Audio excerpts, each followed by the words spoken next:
And welcome to the Postmodern Art Podcast, the podcast dedicated to giving artists who are wowing the world over the platform they deserve.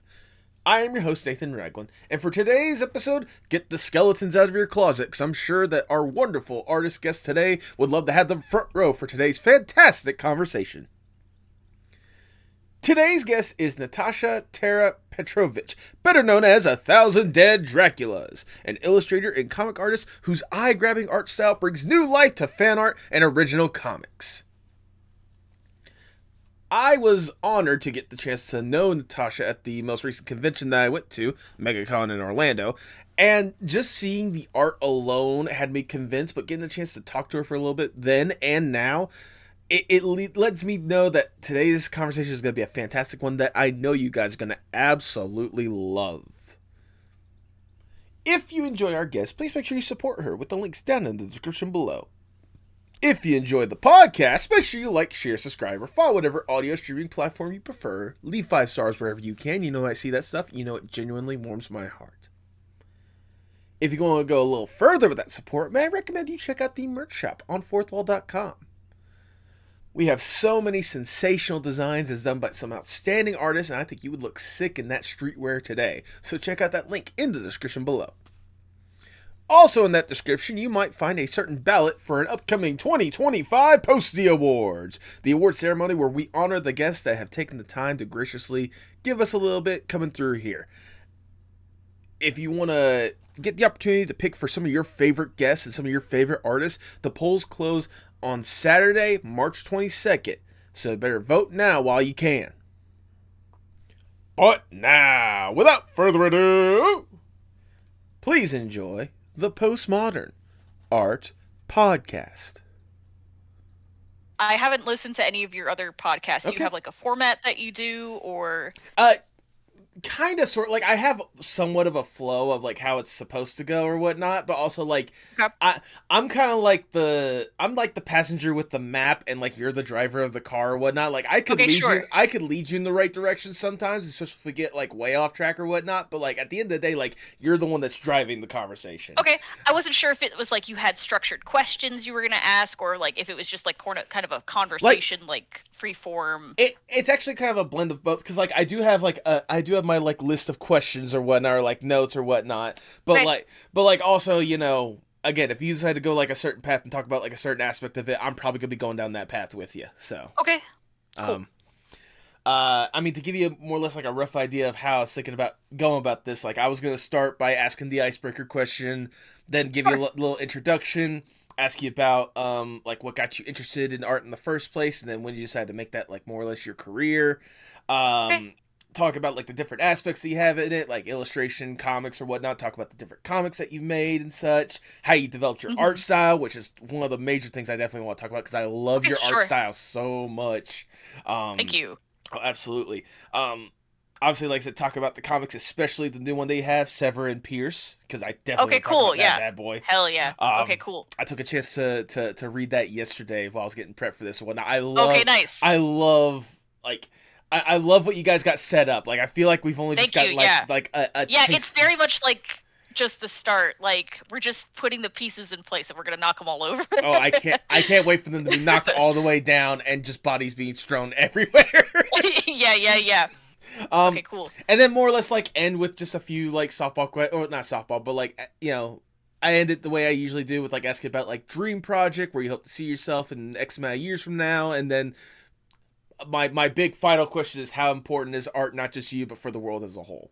That's, like, the general idea of how I want it to go, but obviously, like I said, if there's something that, like, you want to mention, or if we start talking about one thing and you want to talk about, you know, XYZ or whatnot, like, this is a very, like, laid back, calm, cool, casual conversation about the art that you make, more or less. Okay, chill. I can talk about that for sure. I love that.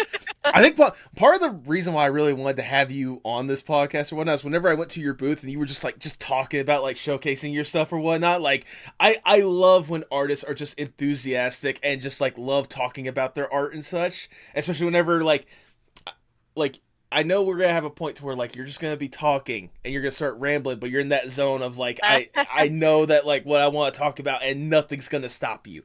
I love when an artist gets in that kind of mindset. So My special interest. Yeah. exactly. So this makes me excited for this conversation. I'm so glad we have to do this.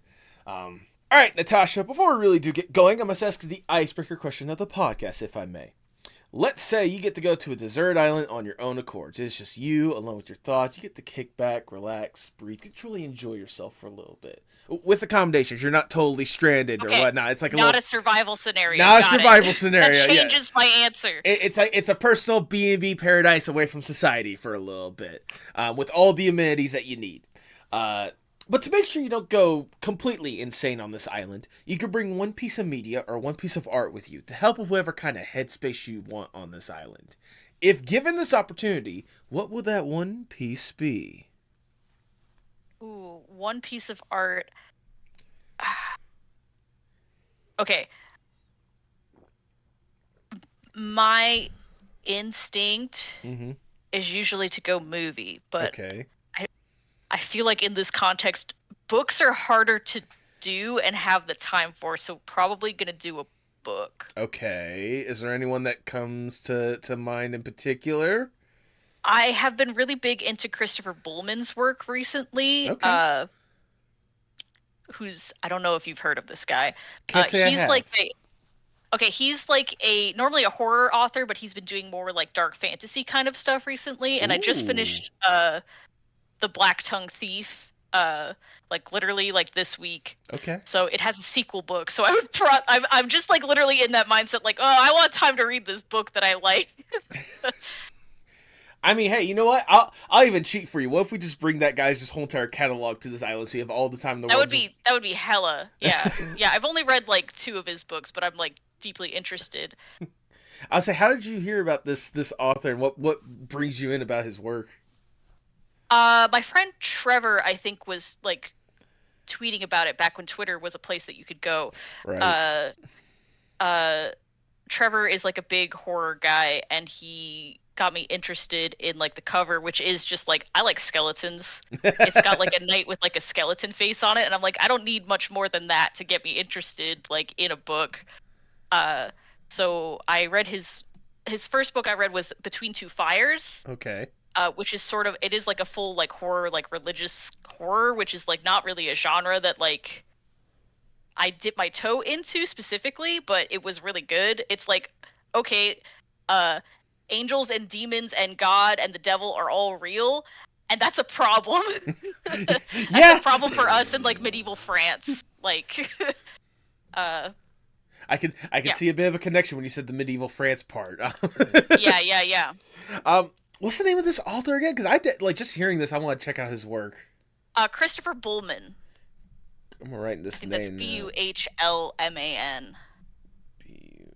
So I would just do a deep dive on his sort of bibliography, I guess, because he's done like I know briefly, like he's done like a book about like vampires in New York City in the 1970s, and like that also sounds like my jam. Yeah, just all sorts of shit like that sounds really cool to me right now. So that does sound cool. But regardless, the entire collection of Christopher Bullman books, that is your answer. You're locking that in. I'm locking that in. I think that sounds the most like I want to sit with that for some time if I could.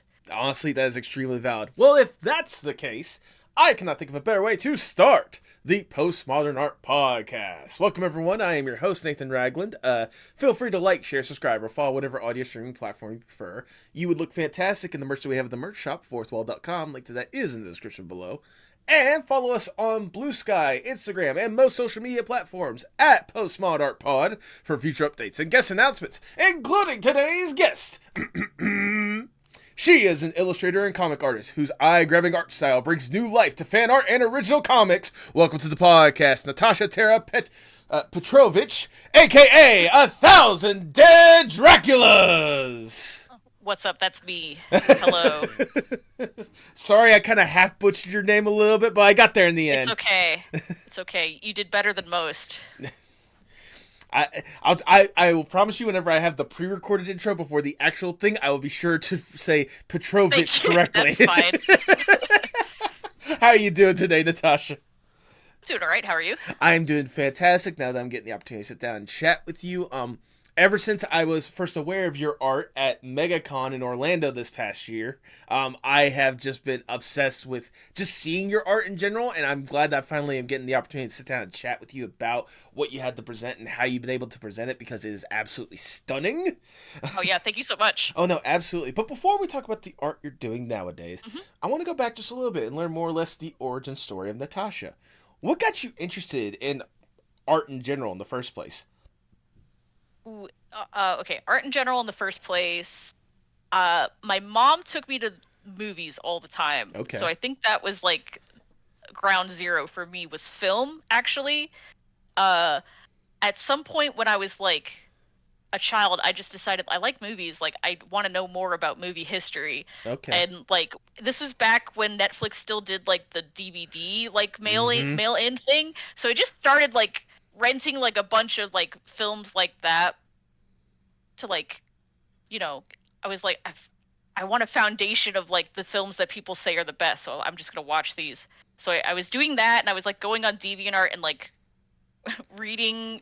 Are you familiar with like original character tournaments? Okay. It's so funny that you say that, because at the time of recording this, the episode that I'm releasing this week, I was just introduced to this concept or whatnot. I had never heard of it before now. Okay. Okay, great. I was big into original character tournaments Okay. as like a child. Say child, like a teen, probably like 13, 14 was Okay. like the era that this was all happening concurrently. When you're in like high school, you have a lot of free time.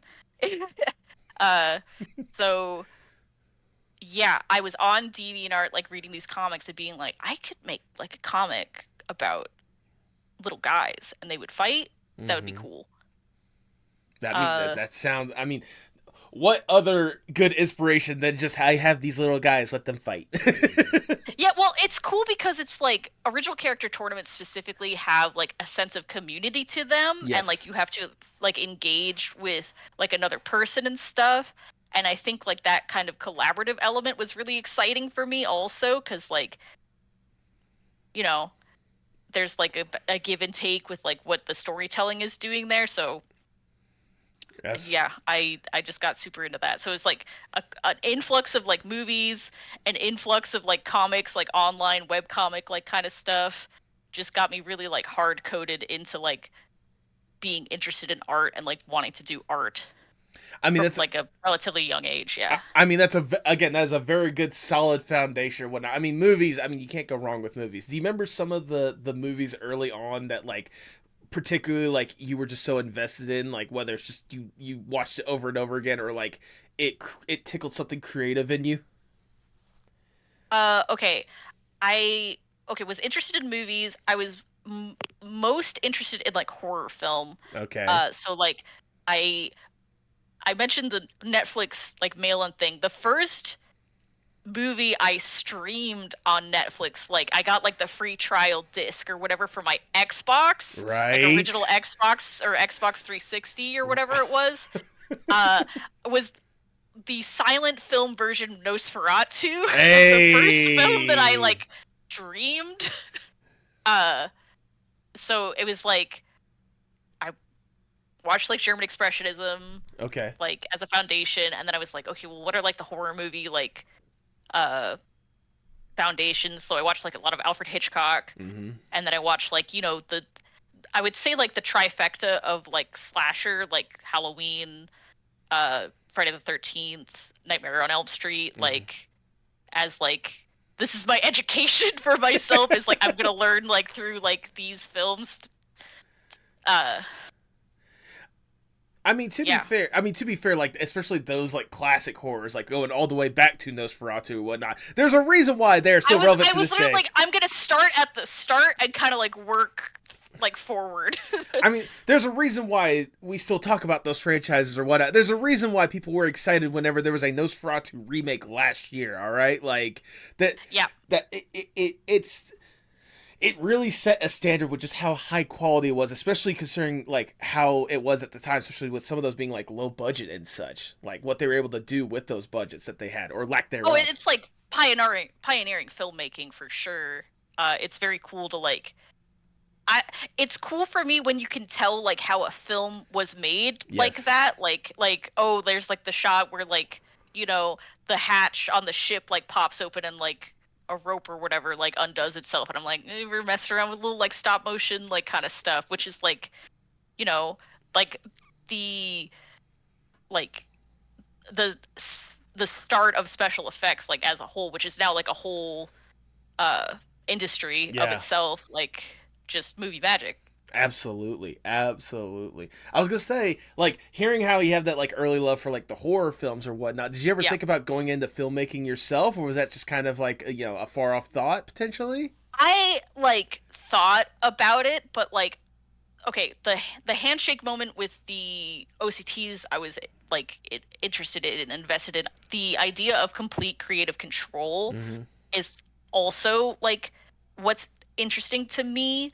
Like you can do things at a production level with a comic that like is expensive to do with a movie, Right. right? Like or an animation even, like you can have like, army battles like whatever, but it's just you producing it. Like so there's like an amount of like, control and like tempering like the effort it would take to do that, right? Oh, absolutely. Yeah. Versus like I was like it would be really hard to become like a film director.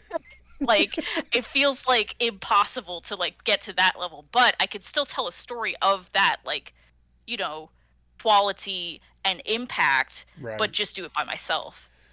Um I did mess around with animation for a while Okay. also, as like that was like my senior project was I did like an animated film in like Flash. This was like also in the heyday of like Adobe Flash. Right.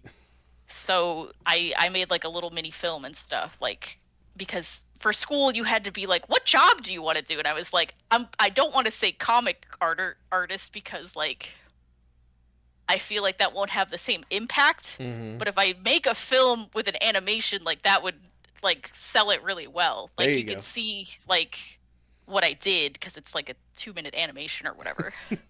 You can see how we get there in the end while still showcasing your Yeah, creativity or whatnot. yeah, Um, I did want to ask because whenever I was introduced to this concept as well as of the OCTs or whatnot, yeah. which by the way, shout out to again previous guest Wizards Wiz. He was the one, or This that is Wiz. yes, they were the one that told me about this concept, which I just thought was absolutely fun or whatnot. I know one of the things that they mentioned was the fact that like usually these tournaments had like a certain theme or like a certain Yeah, like they have like a location, yeah. like a goal, like for everybody that was like kind of different. Yeah. Do you remember the one that got you invested in OCTs in the first place? Okay. Okay. Huge throwback. People who know about OCTs are gonna know exactly what I'm talking about. Uh, it was Endlings tournament. Interesting.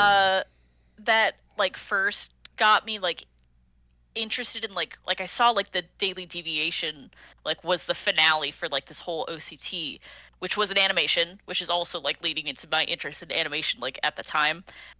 There was a guy named actually a person named Unknown Person who did a animation of like their character. Like how OCTs work, if you don't know, is like two people make a version of what the story should be, Mm-hmm. and then like the winner is like the one that's considered canon. Right. So like it's like you present like the two options and then like judges like watch them or like read them and decide which one is like the stronger story, and then that one gets accepted into canon. And it's like you do this, like it's a tournament, so you do this a couple times over the course of like the tournament, and like whoever like wins the tournament essentially has like the canon of the thing. Like their opponents, like the ones that they face up until then, like their stuff is also canon. Like but it's like a very unique, interesting concept. Anyway, so Unknown Person had a character named Climber, who was Okay. like a little like animated doll who was just like they had like a pickaxe, and they were like from a theme park, and they did a really cool animation. It like blew my mind. I was like, but I didn't know what it was. Okay. Like it was like this really cool, like fulfilled like fight sequence thing, and I thought it was awesome, and I was like, but it was the finale, and I was like, well, now I have to go back and excavate what the hell is going on. So it's like that's really engaging. Like it's not quite like an ARG, but there's like investigation you have to do to like, okay, who is this person? Okay, what's their deal? It like leads you down like a rabbit hole of like who these characters are, and you want to know more and like understand the story. So it's like, you know, really engaging. That sounds like insane. More I than hope that anything. makes sense. No, It's fully like weird. It's weird, but it's also entertaining more than anything else. Like at the end of the day, because I mean, let's just be honest, it's DeviantArt. It was going to be weird in the first place, all right? Like, oh sure, especially like early 2000, like 2008, 2009 DeviantArt. I don't know.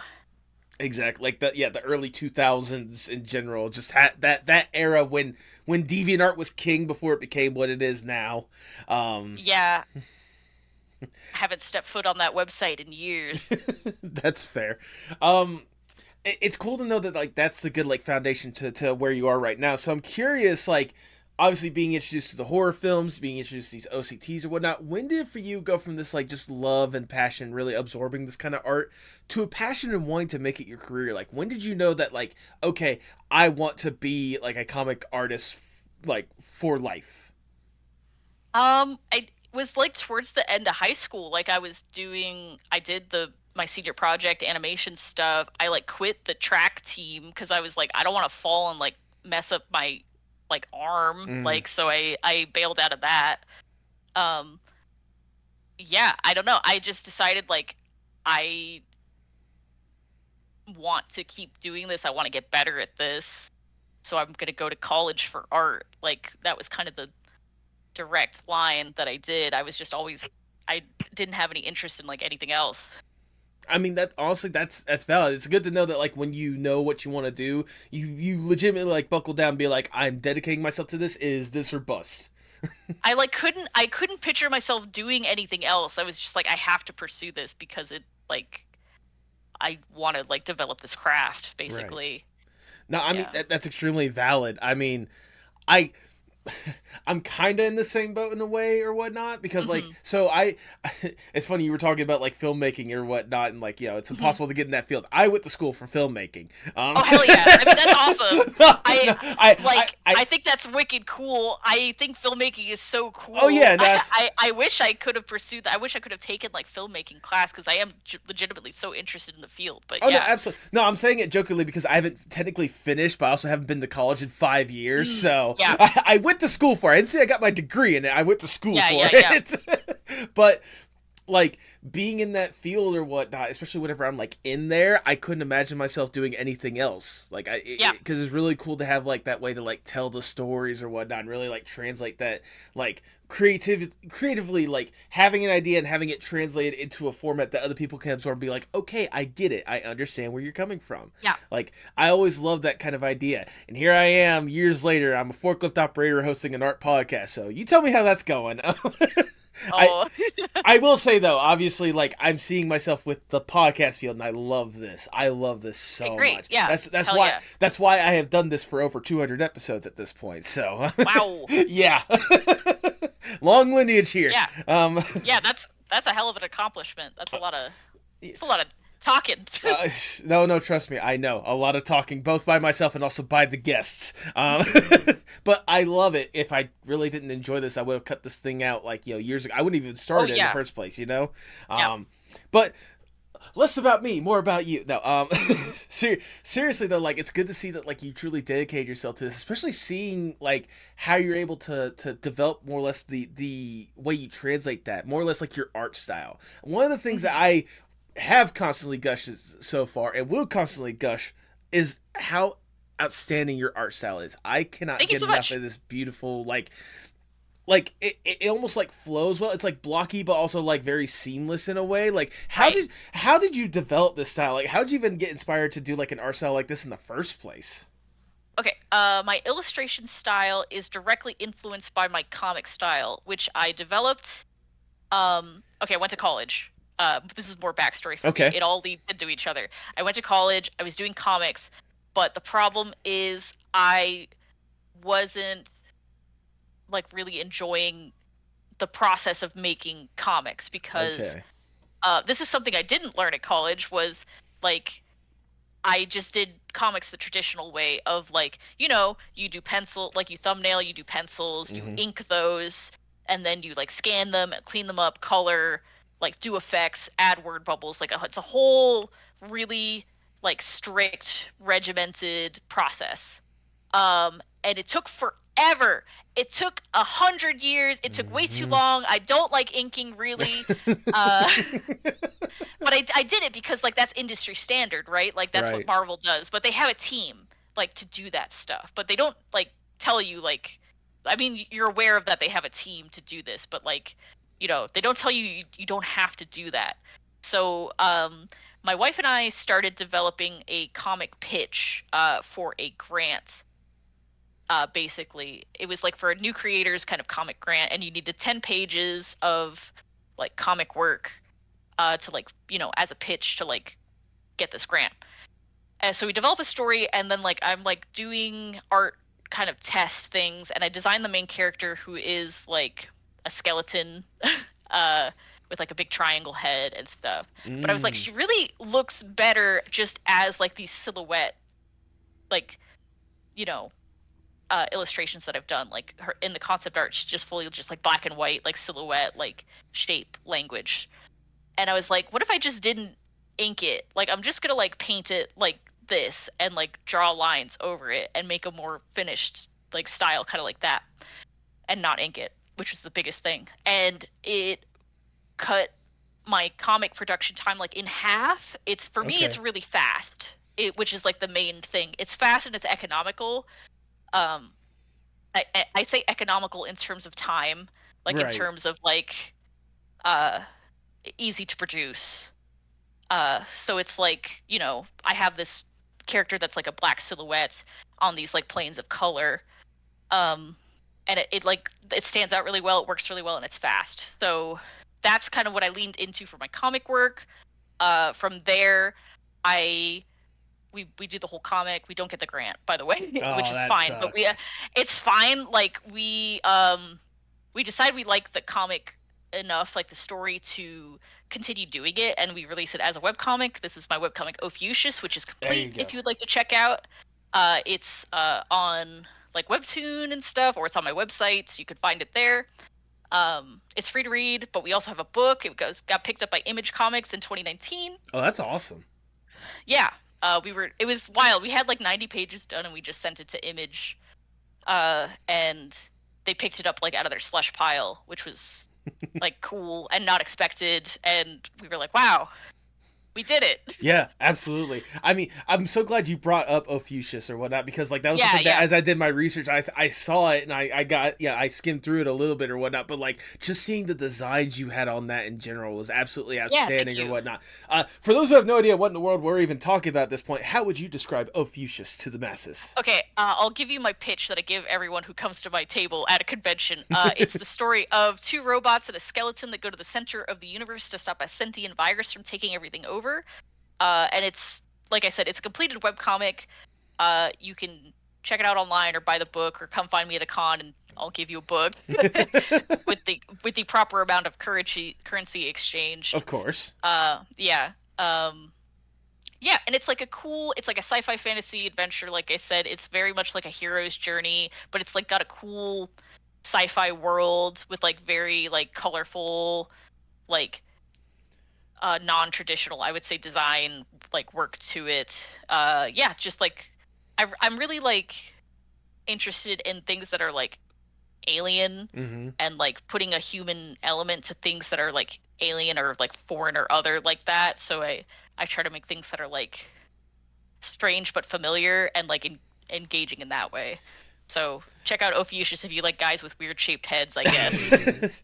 I mean, like I said, more than anything else, just seeing like the designs alone, like really has me invested. And after this conversation, I'm definitely gonna go through and read that and like that comic Yeah, in its please do. entirety, because like it looks cool. Like it makes me curious. Like I know you said you love putting like having these like weird elements or whatnot, or like putting humans in unhuman things or whatnot. I guess Yeah. at the end of the day, how did this concept even come to you and your wife in the first place? Is what I'm So wondering. she had a dream.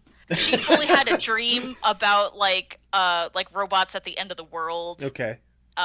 which was kind of like the sort of concept of the plot of it. And then I was like, but can there be a skeleton? And that was my really big contribution to like the structure of it, was like, I want a skeleton though. So yeah, like in terms of like the plot, it was all her like dream, like developed out from that. That's really cool, especially to have it to where it's this basically completed story with like a published book to go with it or whatnot. Yeah, That's yeah. gotta be surreal more than anything else. What started off as a dream It's is now this very like cool. tangible thing. Yeah, well, Allie, my wife, has a like minor, or like almost a minor in like creative writing. Like she Mm-hmm. took a lot of classes like on creative writing. She's got like a master's degree in history. So she is able to take like, elements of a dream and like turn it into more like cohesive narrative sort of thing, which is cool. Like we we kind of like went back and forth on like writing stuff, but yeah, yeah, she did a really good job like making it like beats for it and stuff to like make it easy to understand. And you add the skeleton. That's the most important And part. I insisted there was a skeleton. Is there a particular reason why skeletons is just something that you lean towards, like you want to emphasize that when in your stuff? I don't know, man. I've loved skeletons since I was like a child, like a baby child. It's probably Nightmare Before Christmas's fault. You know what? Like Valid. if we're gonna like look down at like the specifics, I've always liked like Grim Reapers and stuff. I'm like a Mm-hmm. goth kid at heart. Uh, I don't know. Like it's like because they're people, but they're not. Like Right. everyone has a skeleton, but like there's something like intrinsically familiar with the skeleton and like what they represent like to us, and I just think they look cool as hell, so I don't know. I mean, I I'm couldn't not. put a pin in it. I'm not one to argue that a skeleton doesn't look cool. Again, here I am. Yeah. Here's Clyde. Everyone say hi to Clyde. Clyde's having a fun time over here, just chilling. Um, Oh but yeah. but I love seeing that, especially with like your illustrations, like you were talking about or whatnot, and especially Mhm. seeing how the comics more or less led to having this like illustration style, because your illustrations are absolutely insane. Like Thank you so much. it's like, especially the ones that I've seen or whatnot, it's like an explosion, but also like a controlled explosion, more or less, when it comes to like how how you project the stuff, especially with the certain topics or whatnot, or like the certain subject matters, like the Columbo piece, Twin Peaks, Oh, thank you. Yeah. Saw, Animal Crossing, the different Sonic pieces that you have. I mean, any of the Mhm. Silent Hill ones, Supernatural, like it. Yeah, exactly. I was gonna say, like, it leads me also to kind of wonder, like, how do you go from like how what's the process like for you to develop one of these illustrations? Like, how do you go from like fun little concept to tangible, again, controlled explosion of Okay. colors? Okay, so it helps a lot that I mostly illustrate things that I genuinely like. Like Mm-hmm. all like if you come to my booth at a convention, I'm surrounded by things that I am like, it's all my favorite stuff, right? Right. Like Columbo I love, like Sonic I love, like so the art is also like me expressing what I like about those things, like especially like for the fan art kind of thing, and I try to encompass sort of everything that's representative of like that thing in the one illustration. Mm-hmm. Is part of it. Also part of the, I would say, DNA is I design these usually for screen prints. Okay. I work with a company called the Yeti a lot of the time. They are like a daily T-shirt like website, Okay. like 24-hour, like a 24-hour like pre-order period. They have like different designs like every day. And I do a lot of work for them. Like, so the designs that I do will show up often as like T-shirts, Mm-hmm. like on this site. So part of the designing for specifically screen prints is you have to have the colors separated, Okay. and you can only have like so many of them. Right. So it's already like you're limited in like the amount of like colors that you can add and techniques that you can use. So that's why my work has a lot of uniformity in it. I mean, in terms of like consistency, Mm-hmm. like there's always like only so many colors. There's always like within like the kind of the same dimensions and stuff. But I feel like those restrictions actually make me get more creative. Like uh having like a color limit, like, is like I have to get like a little like in terms of placement, I have to be more specific with like where things like lay on the page and stuff. I can't just like change the tone and make things pop out or Right. like whatever. So there's a lot of that like technical aspect that I think informs the art, like as I'm doing it. I mean, even then, with that being more or less like the guidance, like the I guess the limitations or whatnot, you do a good way of like basically pressing up against the borders of those limitations, like the uniformity, like you were talking about alone. I could definitely see that with how like your pieces more or less like flow into each other in a way, like the Twin Peaks one in particular I'm thinking of, with like how certain aspects of it, like it looks like it like flows into one another, with like the coffee and like the tree and the main character in the middle. Like like it's I'm pretty insane. particular, I would say, about composition. Like I like it when everything like it leads the eye around, or I have like my central focus that I really want you to look at. I try to, do my best to like make the important things important and like have everything else like accentuating that, for sure. It does lead me to wonder, and I imagine this is probably one of the more difficult questions I'm going to be asking or whatnot, but from your illustrations, you got to have like a favorite piece out there, right? Do I have a favorite piece? It's hard because I have like recency bias, I think. Right. Like in terms of like I just did this one, so I think this one is like kind of one of my better ones that I've done. But it keeps happening, right? Like as I like, go on and on, I get like new favorites. I do really like my Columbo one. I feel like I really kind of captured like the feel of the show, which again was like the point of it. Like I had to have like to break it down, like I had to have Columbo there. I wanted to include dog. I have to include the elements of the mystery. So like we have to have like the police like numbers and stuff to like demonstrate like, okay, like we are gathering evidence, like we are trying to figure out what happened here. And but also like for me Columbo really represents a point in time. So like the 1970s, so I have to include elements that like lend to that. So like I had to come up with like this like kind of gaudy like plant like holder, like a vase that like would look like he's in one of the houses that he like is always questioning people in. And then like the like adding the elements of like the painting who is like sweating, like about Columbo being there, I feel like is the like last nail in the coffin of really getting the concept across, because like that is like the feeling like of people who are like having to deal with Columbo. Right. I mean, you really did encapsulate what that show was at the end of the day, like really well. Yeah, that's the goal. Like I almost put like a body outline in there, but I felt like that was also even too much, so I went with the footsteps instead, because I was like, it's like less about, I guess, the murder itself rather than the evidence of like something has happened here kind of thing. But like he's always like getting fingerprints and like extra clues like that. Absolutely. I was gonna say, I know for me it was either that piece or the giant Animal Crossing piece that you had. Like those two like absolutely are amazing. Thank you. Yeah, I like that Animal Crossing piece a lot. I did not intend for like half of the characters on it to be like my villagers, like when I drew it, but that is like through like just random chance, like what ended up happening. Like half of the cast of the print is like on my island. I mean, to be fair, I mean, how many villages are there in general? Just in the whole, like, what, 30, 40 or something? I can't remember how many, like, total villages there are. I mean, it was bound to happen. There's a lot. Yeah, there's a lot. It's like, it was bound to happen. I put kind of my faves in, and then they kept showing up on, like, the little islands, and I was like, yeah, I'm gonna take Julian. Like, Bob showed up, like, on my birthday. Like, I was not gonna say no to Bob. Like, that was wild. How can you say no to Bob? That's the one you can't say He's my favorite guy. He's fully my favorite guy.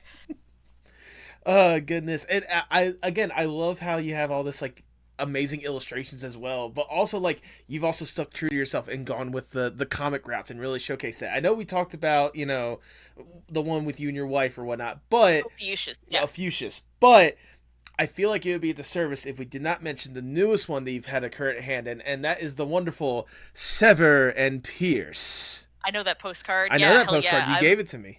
Yeah, hell yeah. I'm so excited to talk about Sever Pierce. I'm really excited about it. Yeah, brand new project by myself and my friend Ben. Yeah, just kind of started in. We launched officially this Halloween, so Ah, perfect. yeah, it's still kind of new, but we are like updating regularly every week. So Well, if that's the case, I could be cheeky and just read the description they have on the back, but I feel like it'd be more fun if you decide to give these. For those who have no idea what in the world this is that I'm holding up right here, how would you describe Sever and Pierce? okay, so Sever Pierce is a comic. It's a web comic. It's about a gunslinging vampire and a ghost-powered robot who are indentured to a paranormal defense agency, kind of like the BPRD, but they have no money. And they are basically recruited, and they are here to like fight other undead, even though they are undead themselves. Absolutely. I mean, you had me just like with the bear, like just mentioning like the two characters alone, like gunslinging vampire and ghost powered machine or whatnot, like that alone. Like I don't care what they're doing, they could be going to the bottom of the ocean exploring the Titanic for all I want, and I'm already like hook, line, and sinker for that. But like the fact that you have them, I love to hear it. But like the fact that you have them like working, you know, whether they like it or not, working together to kind of go up against these otherworldly entities or whatnot. Like again, it goes back to a question I had with ophiuchus or whatnot. Like, how did you come up with this concept in the first place? Okay, so this is really easy to answer. Basically, my friend Ben and I, who is my collaborator for this comic, they were originally tabletop characters. Okay. Like we play a lot of we've played Dungeons and Dragons for a long time. We kind of switched to Blades of the Dark, which is a really cool system. If you haven't played it, I recommend checking it out. Okay. It rules. And so we had a campaign of Blades of the Dark that we really loved. It was like got us through the pandemic, and our DM Tom kept threatening to do like a sequel game. He was like, "Oh, I'm totally gonna run this like soon. Like I'm gonna totally do this, and it'll be great. And it's gonna be like there's gonna be a time skip, and it's gonna be so cool." So we came up with characters that were originally intended for that game. Okay. And Tom kept like leading us on, like oh, I'm totally gonna do it, guys. And like Ben and I are really hyped, so like we kind of like got a little ahead of ourselves and like came up with like a dynamic and everything like for our characters, and started like spiraling out of control from there, because we were like going rabid with the idea of like, you know, these two characters. So eventually it got to the point where it's like we have so many like cool ideas and stuff for these guys that it feels unfair that we would ever subject Tom to like what we want to do with them. Right. So we kind of like reeled it in, and we're like, what if we like did a comic? Like I think it would be really cool if we did a comic. And I went a little nut shit, and I just started like writing. Like we started like brainstorming and like writing. Okay, well, what would the comic be like? Like what would happen in it? Like what's kind of the baseline? And we just kept like doing that, and then like before you know it, like I'm writing a full like script. Like we are like working on pre-production stuff. Like yeah, and it just became like a whole solid project from there. I mean, the fact that once again on this podcast, it's amazing to hear that people get so much inspiration from tabletop games, because I cannot tell you the amount of time. I cannot tell you. I bet, yeah. Because it's always a good like ground for creativity more than anything else, and so to hear that like it spawned from there, and it got to this point to where you're like, screw this campaign, we want to tell this story. Like let's just go for it and do this. Like. Yeah, it was like we keep describing it as like getting the poison out. Like the story itself is like a poison that's in us, and it's gonna kill us unless we like express it and like evacuate it from our bodies. Like it fully feels like that. Like, you know, just a need for it to become real, and it's like partially so like I can enjoy it, right? Right. Like a nice thing about the collaboration with Ben is like I'm always also constantly being surprised by how it evolves. Like, okay. The addition of like an extra person there like does a lot for, you know, keeping you engaged with the process. It does a lot for like, well, I have someone I can't let down. Like I need to like nail these deadlines and stuff. So like he has like something to work with, like stuff like that. So it's good. I think we've been working really well together on it. I mean, from what I can tell so far, because like I said, you've only started on Halloween this past year, and here we are in Mm-hmm. at the time that we're recording, like March. You know, we just hit March when we're recording this or whatnot, and you Yep. guys are like already present so much, but yet Yeah. also like have so much like ready to take ready to showcase because like I Yeah. love. I'm not gonna lie. When I was reading the first chapter, I was like partially confused. Like, wait, what's going on? Like I was Yeah. invested. It's like Yeah. chaos. It was like chaos from the word go. Yeah. We wanted like a big like intro chapter to be like there's a lot happening. Like we're starting like in the middle of something, and you're Hmm. gonna kind of like learn like as we go along like what's going on. Right. And I mean, like the fact that it devolved from again super chaos to all of a sudden, oh yeah, so you're an you're an undead person, vampire in particular. We're a government agency. You either help us or you die. So pick your choice. Yeah, Pick straight your up. poison. Yeah. Like you could continue to live and kind of just work for us and it's chill, or we could kill you on the spot right now and it's fine. And And this is a normal healthy system, don't worry about it. yay.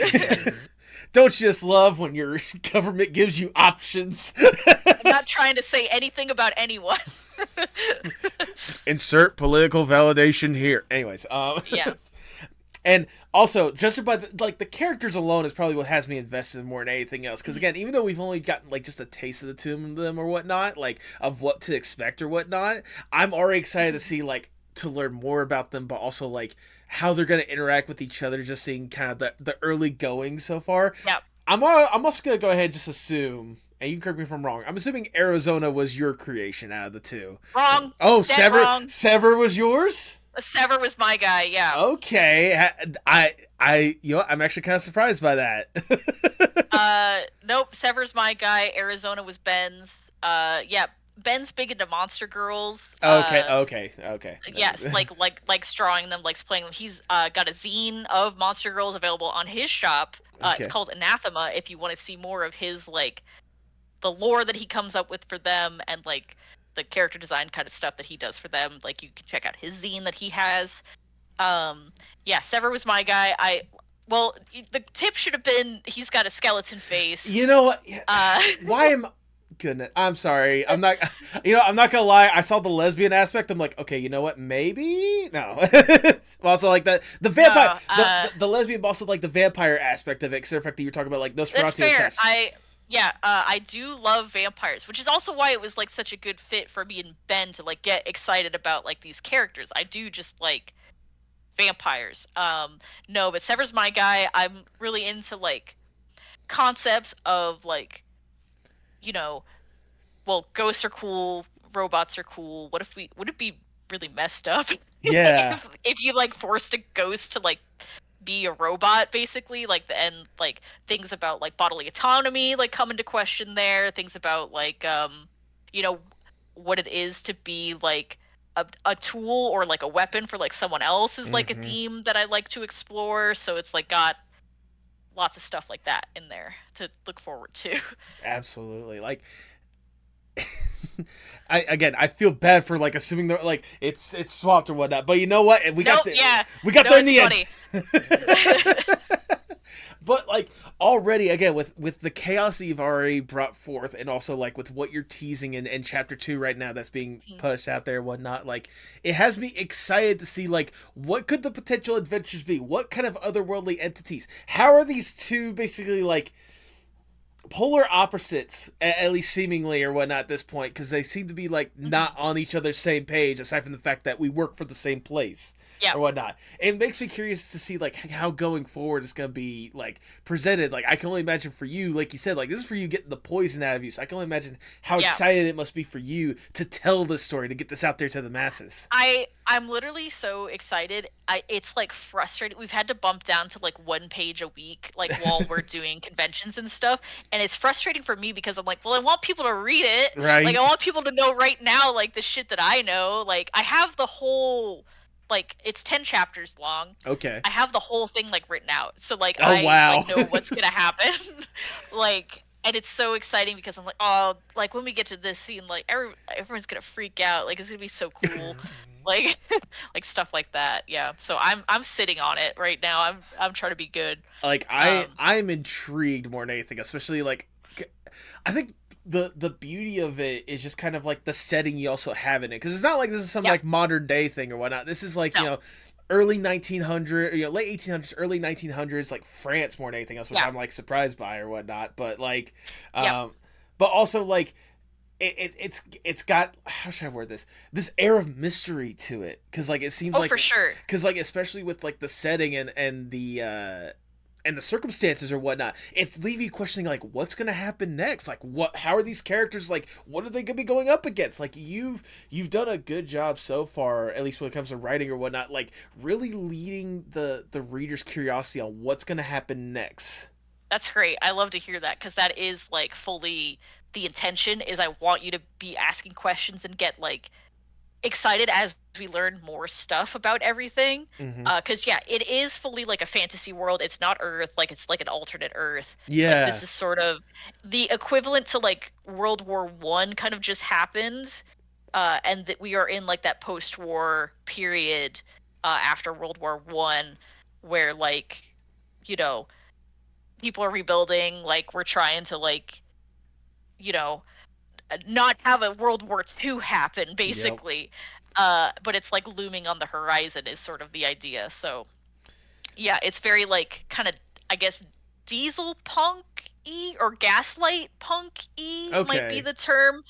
Uh, it's very like Bloodborne, I would say. There you Yeah, go. the main city is like, it's not like Victorian, like exactly like I said. It's like post Great War. Mm-hmm. Um, so but they still have like, you know, gas lamps and technologies. It's like not like Earth equivalent, so it's like a little like off in some places because they have robots also. So like, uh, You know what yeah, world it it's is? very, You know what world it is? It's a fun world. That's what it is. that's what we're trying. Yeah. Yeah, the main city, Celine, is like a mix of Paris and Prague, is Okay. sort of the idea. So like it has like, you know, I think in one of the most recent pages we were like, yeah, it's full of like mystery, monuments, and alchemy. Like every inch of this place is like full of like weird occultic bullshit, basically. And also some of the best pastries in the world. Yeah, that's huge. That's so important. You cannot forget about the You patisseries. can't forget about the pastries. Like that Yeah. like otherwise, like why even write the story, you know? Yeah. It's so I can draw little treats. There you go. I will say though, especially seeing the commissioner or whatnot, just like going crazy for the like having that like dreamlike sequence or whatnot. It was a fun little break from like So funny because that was all Ben. that was Like all Ben. when I wrote the script, I was like, and she's deadly serious about this. Like she is not like playing around with how good the patisseries are.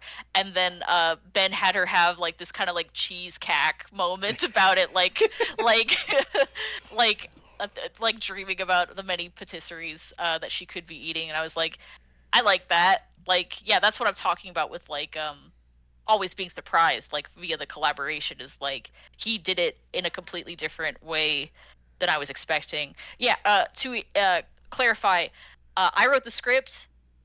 Ben does like the kind of thumbnail pencils, and Right. then I come in and do like the color and stuff on top. And then Ben adds like word bubbles and like the like sound effect kind of stuff and like some lighting usually.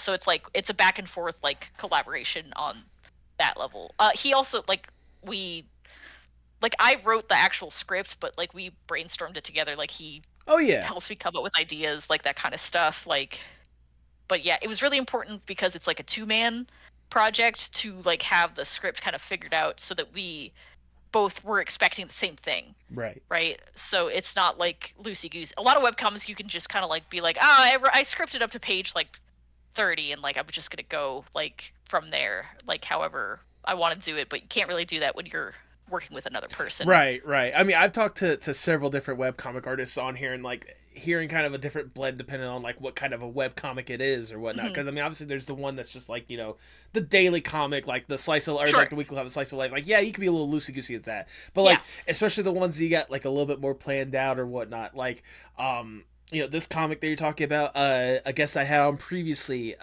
Sky, aka Skelly Bones Heart.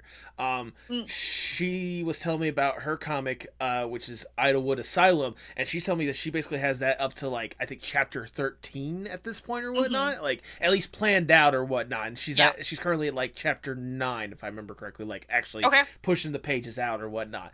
Yeah. But I can understand, especially with something like this, it kind of had to be collaborative in the first place. In fact, this is both your guys' characters like Yeah. interacting with each other.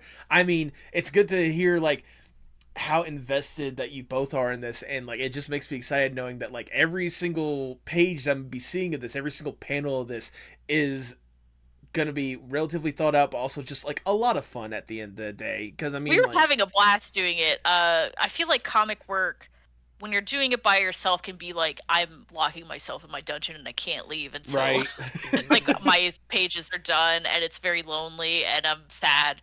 But well, it's the same thing like working with my wife. It's like you have another person hmm, like to like can give feedback on like what you're doing here and is already going to be like at the ground level like invested in like what you're trying to do. And I think it adds, for me, it adds like infinite joy to like the comic making process. So absolutely. yeah, I enjoy working with Ali. I enjoy working with Ben so much. It makes it so much easier and way more gratifying to do so. Absolutely. I mean, especially like I said, with what you've been able to present so far, it does leave me curious with what you guys have been able to present so far.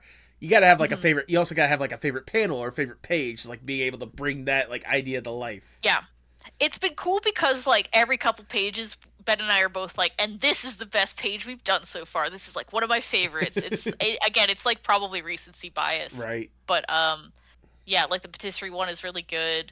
I just did a recent page like yesterday, not even yesterday, 2 days ago, and it's like the I got to do some fun stuff with like the lighting, like the Right. color choices for the lighting and stuff, and I was really like, oh, we nailed it, boys. Like we did it. So yeah, I mean, if you can feel like that, like every other page of a comic you make, that's huge. That's great. Oh, absolutely.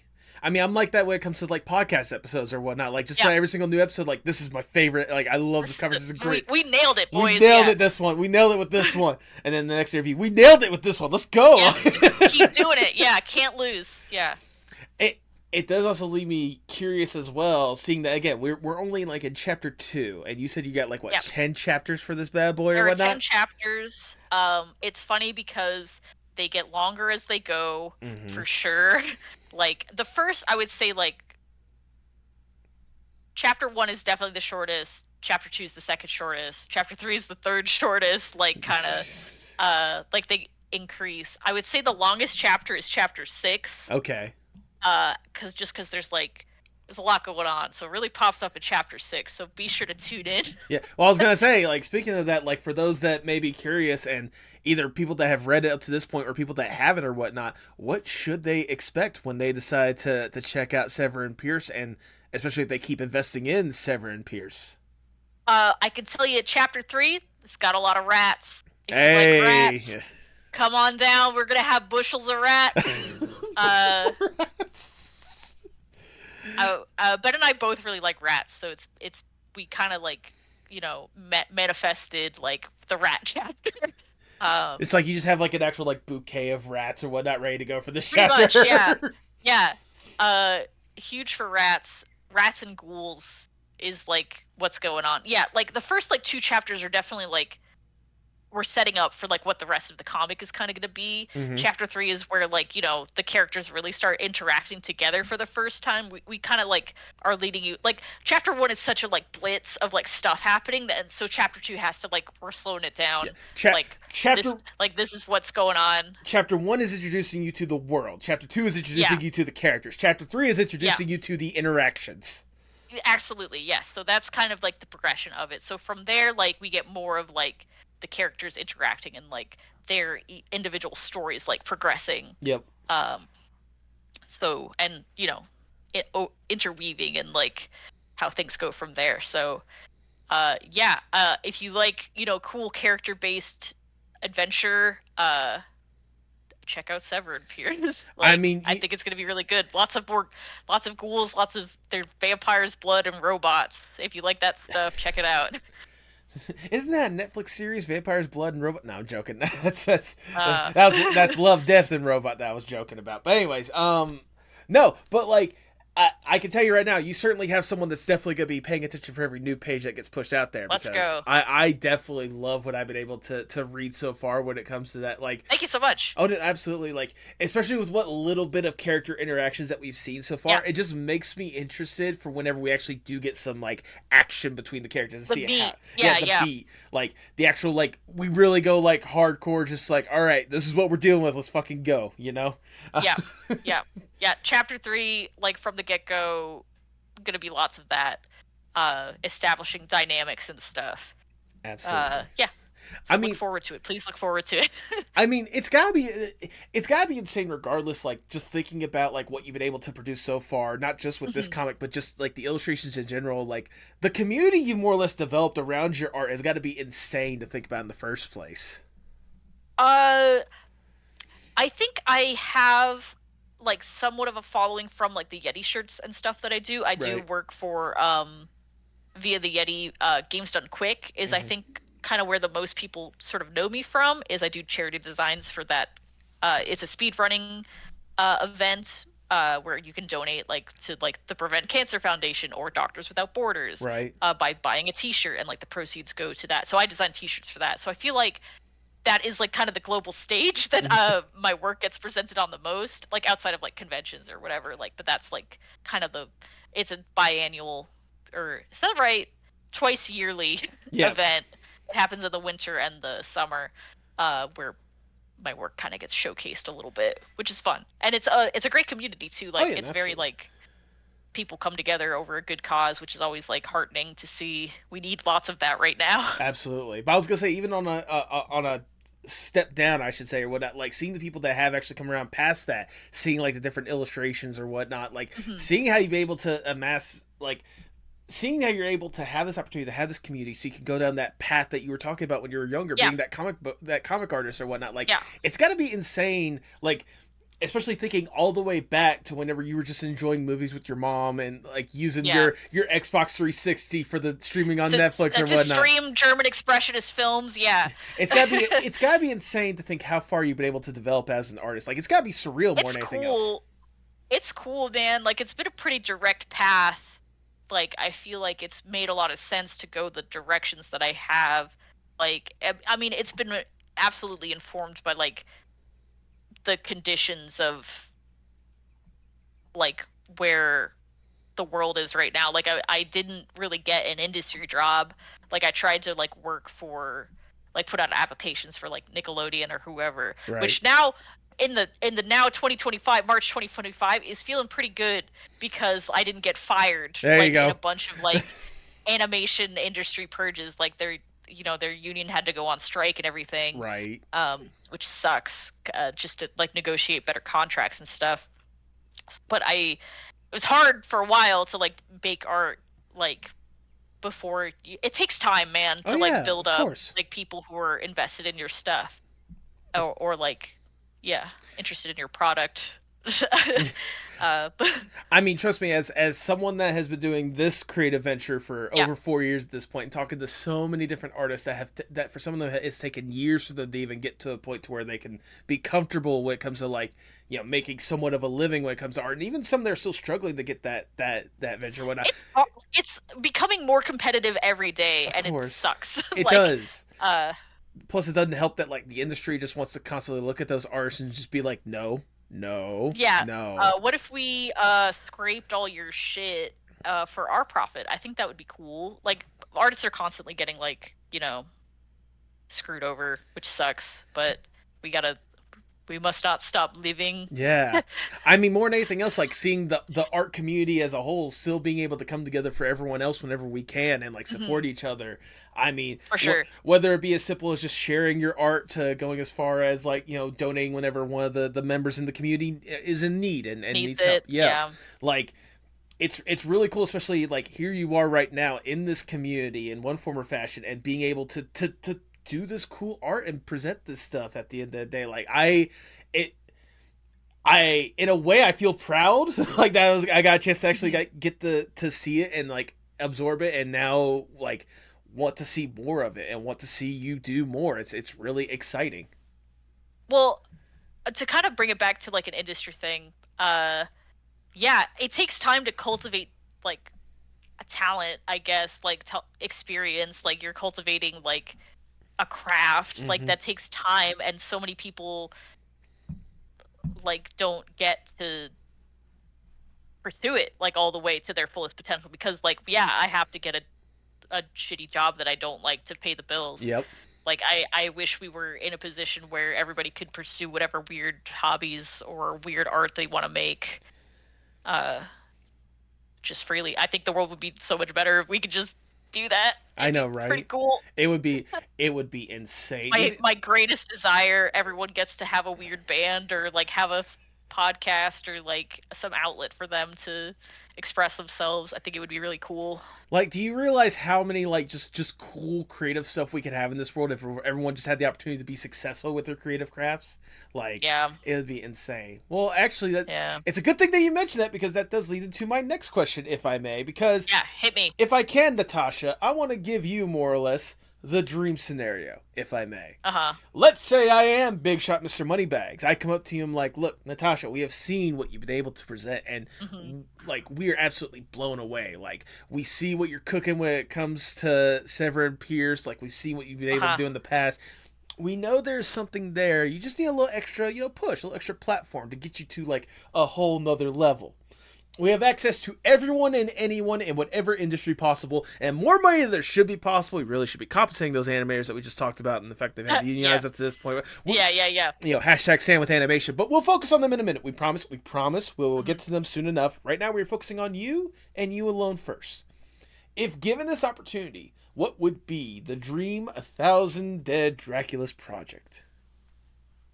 I mean, having the funding to like just work on Sever Pierce like full time would be ideal. Like as a comic, it's funny, Ben and I at MegaCon were talking about like, man, it would be cool if like the Arcane guys did an animated version. Oh my god. It would be like literally perfect. I mean, that studio is like full of very talented people. Absolutely. But selfishly I'm like, but this would be like a really cool project, like for them specifically. I mean, I'll say right now, my girlfriend got me interested into Arcane because she has been obsessed with it. She is a Savika stan till the day that she dies or whatnot. Nice. But yeah, thinking about Sever Pierce and like having that studio work on her and whatnot, that would be a dream. It would be so good. Like they already do so much good stuff with like establishing. Like they have really good character acting. Like the city like is really like a character of itself. Like the way they do design work and stuff of it, it would just be so good. It like makes me mad thinking about how perfect it would be. But that would be like the ultimate dream in terms of like realistic goals for like me personally. Well, I was gonna say if we're talking about realistic goals or whatnot, I guess that's different. I was gonna say sadly we could come down from that dream scenario. We could get back to reality, and I'll ask the ever so generic question. Where do you hope to see yourself in, say, 5 to 10 years from now? I kind of want to, like... I do this thing where for friends, I organize an anthology, like, for friends that I... Like, comic anthologies. Like, they're sort of, like, genre-based mini-comic things. Like, we have one that's, like, Festering Corpses and Other Ghoulish Delights, and our second one is Exceptional Machines and Other... Artificial Life. Okay. So it's like thing and thing. It's like robots is one theme and undead is the other theme. And we're working on 2 anthologies for this year. One is witches and one is wizards. Okay. So it's like I get my friends together to kind of like, it's like to do a project basically. Like they have to do a short comic and it'll be in this little anthology. Okay. I would kind of like to grow that sort of thing. Like I think it would be kind of cool to make my own like imprint sort of thing. Okay. Like curating like comic projects, like not like a full publishing house, but like very small press like outlet for more like cool indie comics basically, because I know a lot of cool people, and they have like really cool like comic ideas that they want to do. Oh yeah. But they just don't have the means to do it. So it's like, if I could like organize like the project, like the outlet, like get the funding for it, like that would be something I would like to do, I think, like in the future. That would be really cool to like to see, like having that being like an actual like tangible thing out there for people to get, especially for one that you're able to basically have the, I guess, the means of production in order to make that more of a possibility, more viable. Yeah, like basically, like we have like the pretty small scale, like we put out 1 or 2 anthologies a year, but to like expand that to like a couple, mini comic books or whatever, like a year would be pretty cool, I think. Absolutely. Yeah, and with people who aren't just me, like people who like I know are also like chomping at the bit to make cool stuff. Oh, again, trust me, I've talked to so many different artists. A lot of them are chopping at the bits to make stuff. Got to get the poison out, man. Right, you gotta get that poison out. Also, before I get to my final question, I forgot to ask this question a lot sooner or whatnot, and sooner. Okay. I just thought about this as I was given like the little dream scenario thing. Your name, 1,000 Dead Draculas. Where does that come from?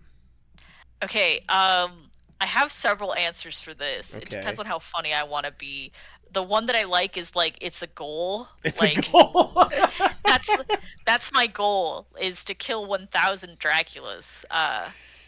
And does this mean you have to does that mean you have to go after Dracula Flow? Because I really like him. It depends, man. If we cross paths. No. I mean, I've killed a lot of Draculas in Castlevania and such. I feel like those count. Those do count. I will give you that one. Yeah. So personal goal is what I say if I'm like strapped for time, like at a convention or whatever. But the real actual genesis of the name was like being college, like kind of being like, what if like we made like an art collective and we were all like a numbered Dracula, like I want to be Dracula number 69 or whatever. And like, oh, I want to be Dracula number 420 or whatever. But that like never really manifested, but I liked the name, so I kind of kept it for myself and my personal branding. Yeah, that's basically it. I mean, I dig that, and I'm gonna go ahead and stake my claim. I want to be Dracula number 596. Okay, got it. So there you go, officially Dracula number 596. I will take that. There we go, indoctrinated into the collective. So wait, are you officially Dracula number 1, or are you 69 like you just said you were? Oh, I can't even remember what number I picked at the time, because it never fully made. It was just something I was like, "Whoa, guys, wouldn't it, like, my friends, wouldn't it be cool if we like did this or whatever? Like, just talk, like, no actual like motion to act on it, like." So I can't even remember what name I picked, but I might have been number 1,000. That would make sense. So, I was gonna say, I figured you were either number 1 or number 1,000. Consider the fact that you gotta pick, yeah. Yeah, you gotta pick.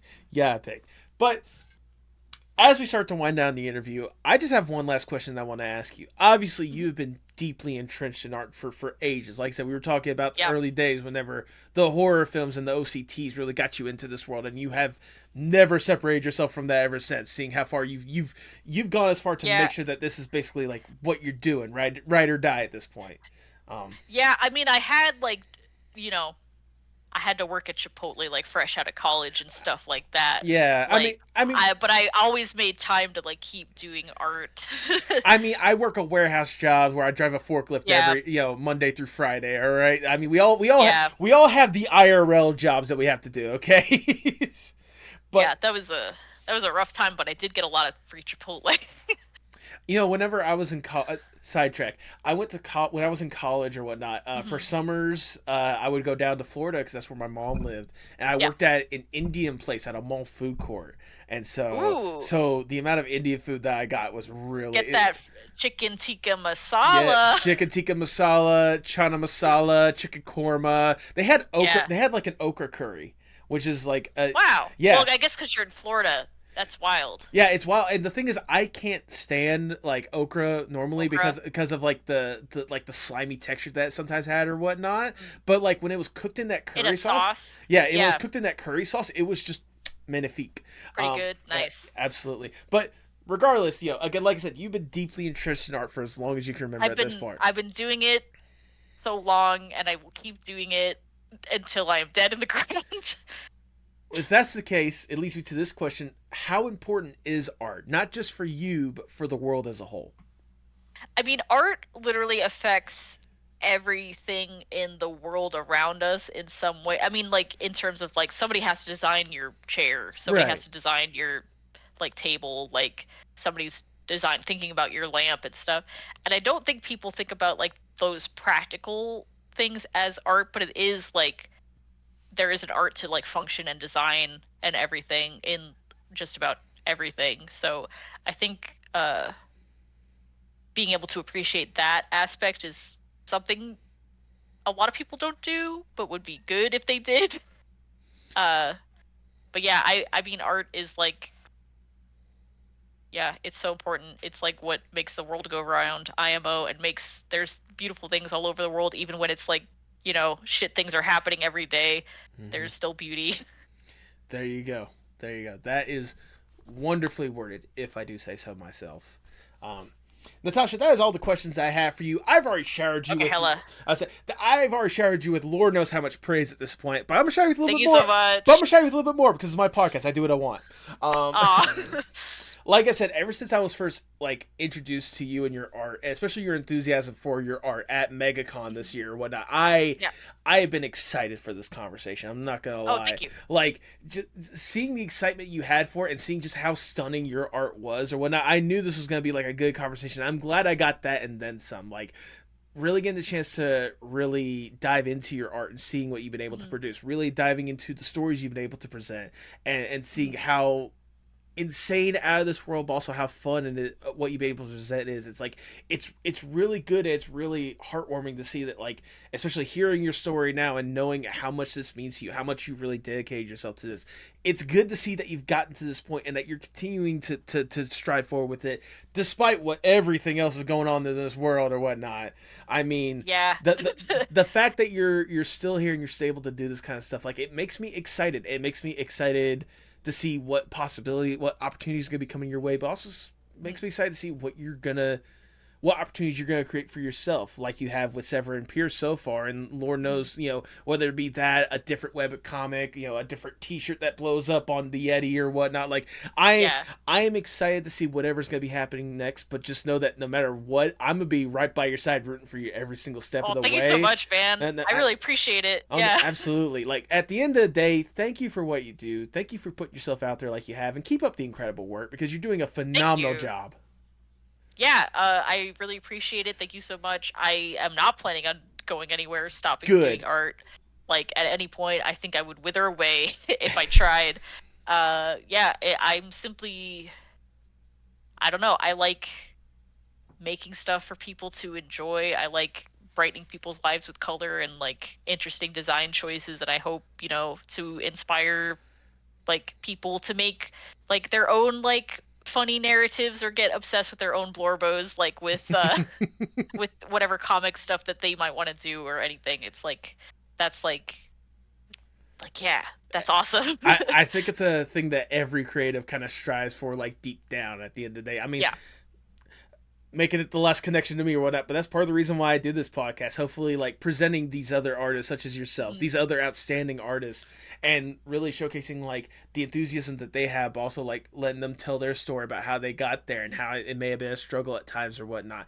Hopefully it inspires other artists. Hopefully other artists get a chance to see this kind of stuff and be like, well, if they're able to get to this point, well, what's stopping me, people ask, like, how do I break into the industry or, like, whatever, but it's luck, and it's, like, time, and it's persistence, and as long as you keep, like, working on something, like, eventually, like, I feel like things bubble up. Absolutely. Like, things add up. Absolutely. Yeah. Now, if people want to, be inspired by your art and want to see why we have been gushing about all this stuff for, I don't know, a good hour or so at this point, however long we've been recording or whatnot, go ahead and plug yourself for the people at home. Where can people find more of this incredible stuff? So I have 1000deaddraculas.com is my portfolio site. From there, I have like a contact page. If you want to like follow me on social media, I'm 1000 Dead Draculas pretty much everywhere. I'm on Instagram. I'm on Blue Sky. I'm on Tumblr. Uh, no Twitter anymore. Good. Don't go to Twitter. It's a bad place Yep. with bad people. You can read Sever Pierce at severnpierce.com. Yeah, postcard. Check it out. Like I post it. It has its own website with an RSS feed if you're into that stuff, or I post on Blue Sky and Tumblr like as like a mirror. Ophiuchus is online also. If you Google Ophiuchus comic, Ophiuchus, for those who don't know how to say that. Yeah, it's like the 13th zodiac sign is like the idea of it. Yeah, it's a constellation. So it's Greek. It's hard to say. Yeah, check out that comic. Like I said, all my comics are like free online. I'm gonna be at Emerald City Comic Con next weekend. I'm gonna be, if you're also in Seattle, I'm gonna be at Sakura Con. I'm gonna be at MomoCon. I'm gonna be at TCAF. Well, in that case, I will definitely be seeing you at MomoCon, because like I said, I'm gonna be there. Okay, so. hell yeah. Yeah, awesome. Yeah, I'll see you at MomoCon, man. Yeah, absolutely. Yeah, that's it for where you can find me. Yeah, 1000 Dead Draculas. Yeah. If nothing else, if you missed any links or whatnot, I'll be sure to have them in the description below. I got you covered. Awesome. So that people can definitely find more about this stuff, especially like the Patreon or whatnot to support this stuff. Yeah. So, oh yeah. I forgot about I'm bad at plugging my own Patreon. Yeah. Yes. It's actually patreon.com/1000 Dead Draculas. There you go. Which is where the comic, like, you can get early updates and stuff. There's concept art on there. I also do a sticker club and a print club. Oh, there you go. Yeah, so you could get like stickers mailed to you or prints mailed to you like every month, which are pretty cool. It's March, so it's like month. Like if you sign up in March, you get March's rewards. I have a bunch of Dungeon Meshy stuff right now. If you like that comic, there you go. Or that anime, depending on your media preference. Right. Yeah. Please check it out. Thanks for listening. Absolutely. Do you have any final words before we sign off? Final words. Watch more weird movies. There you go. Check out Virus from 1999, starring Jamie Lee Curtis. If you like messed up wire skeletons and stuff. Check out The Vortilac if you like French vampire movies. I could go on like this for hours. Oh, I imagine. I was gonna say, for people at home, make sure you do. That's your homework. Go watch those films. That's homework. Yeah, those are two very different films. Please enjoy them. Absolutely. And with that, all I'd like to say is, for the people at home, if you can, please pay your artists. That's a great sign off. Tell me what's wrong. Tell me sparks in motion. Sing me a song. Tell me your eyes can all open. Show me it all. Put me up in the car. You go when you used to call. Show me it all.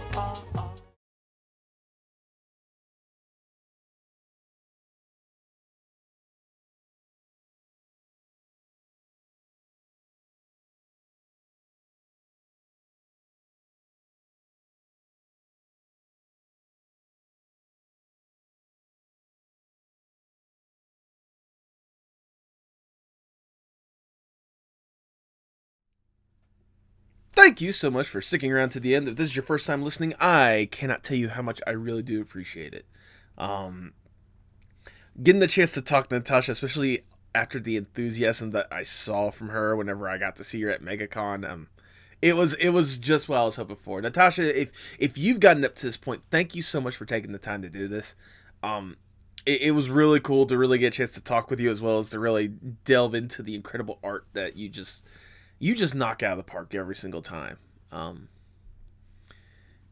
always amazed and now grateful that I get an opportunity to meet so many artists so many different ways. Because I know, like, for years when it comes to this podcast, the internet has been the way that I've been able to introduce myself to artists. But ever since I've been able to go to conventions or whatnot, really getting the chance to see more people through there, it's sensational. I can't believe some of the people I get to meet at conventions, you know? I mean, obviously, I'm saying this, I've only gone to 2 conventions so far, for God's sakes. I've gone to MegaCon in this past February, and then MomoCon last May. Though I am going to MomoCon this May. So if you guys are going to be, around Atlanta going to MomoCon, let me know. I'd like to, get a chance to chill out with y'all. But yeah, no, ever since I've gotten the chance to go to cons or whatnot, it's really opened my eyes to just how much of a community those things are at the end of the day. Plus, it doesn't hurt that the 2 times I've gone, it's been with some of my best friends. And, getting to meet people that will eventually become some of my really good friends as well. It just has me excited, Because,